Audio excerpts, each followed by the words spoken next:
पाकिस्तान को अगर बचाना है तो कायद-ए-आज़म वाला पाकिस्तान बना दो। ये तो एक रास्ता है जो बहुत मुश्किल है। रास्ता मुश्किल है, कोई और हल बताए। देखो ना, मैं और क्या हल बता सकता हूँ। यही सबसे आसान हल है। मुल्ला से आप लोग डरते हैं, उसको कुछ कह नहीं सकते और उसको खुद सर पे सवार किया है।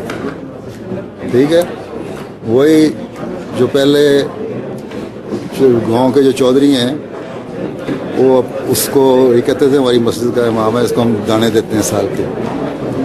अब वो चौधरी को दाने देता है। चौधरी की तो होल्डिंग थोड़ी रह गई है ना। मुल्ला पजारों में या उससे भी ज़्यादा शायद रेंज रोवर में फिरते हैं। अब चौधरी के पास टोयोटा करोला होती है, वो भी सेकेंड हैंड। तो ये तो खुद सवार कर लिया है। और ये जो पीरे तस्मा बा वाली बात है ना, वो ऐसी अब उसने खड़ीकी डाली है आपकी गर्दन में कि सिवाय अब उसकी टांगें काटने की उससे जान नहीं छुटती आपकी।